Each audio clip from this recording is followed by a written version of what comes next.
Welcome back to March Madness Analysis. Today is Tuesday, November the 24th. We are officially one day away from the beginning of the college basketball season. I'm very excited for a few good games tomorrow as well as throughout the week. If you look at the left-hand side of your screen, you're going to see the AP Top 25 to start the season. And on the right side, you're going to see my personal Top 25 to begin the year. Starting at the top, Gonzaga, Baylor, Nova. Gonzaga is my preseason favorite to win the national title. Baylor, I think they're the most talented team in the NCAA. Villanova is just a slight step behind them. A lot of talent on that team as well. AP has Virginia at 4. I have Virginia at 5. They're certainly in the top 5. They're going to be really good defensively, and the addition of Sam Hauser is going to help them offensively. AP has Iowa at 5. I have Iowa at 7. Iowa's going to be really good. Luka Garza. They have a plethora of other players that can shoot the ball well. They're going to need some guys to step up, though, if they want to make a deep tournament run. I have Illinois at 6. AP has Illinois at 8. Illinois is going to be real good. A few NBA caliber players on that team. Ayo Dosunmu, Kofi Cockburn. AP has Kansas at 6. I have Kansas at 8. Kansas is going to be really good. They have Marcus Garrett, Devin McCormick. And then 9 and 10, Duke and Kentucky. I just kind of had them flip-flop. Both going to be elite teams. Kentucky's a little bit of a young team, so I could see them possibly losing a few games at the beginning of the year. However, I do think they have plenty of talent to keep themselves in the top 20 throughout the year.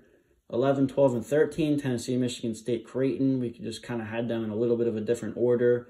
Tennessee is starting to look like the team from a few years ago with Admiral Schofield and Grant Williams. Michigan State's going to have Rocket Watts coming in to fill in the spot for Cassius Winston. Michigan State's going to be really good offensively.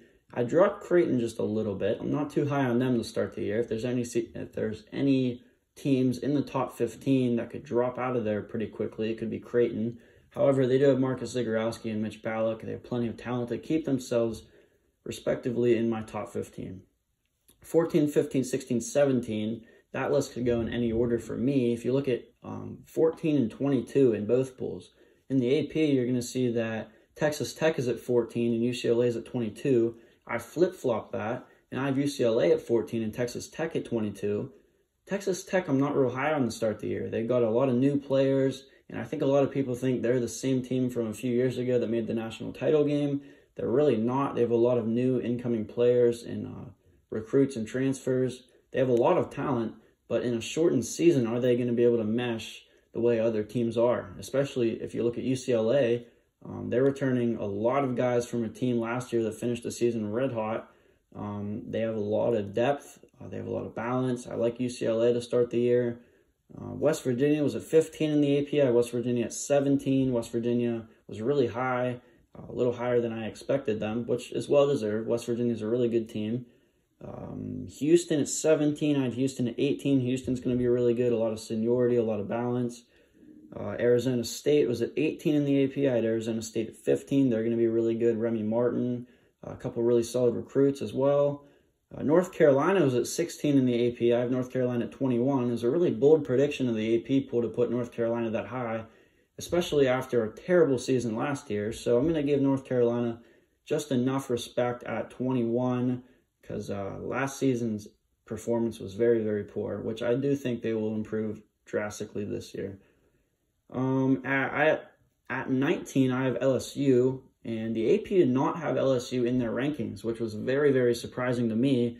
I thought LSU was definitely a top 25 team in the country. A lot of other people had LSU in their top 25. I was really surprised that they did not make the AP top 25 to start the year.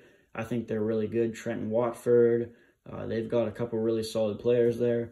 I had Florida State at 20, Florida State at 21 in the AP. Oregon was at 20 in the AP. I bumped Oregon out of my rankings, but they're at 26 or 27 there.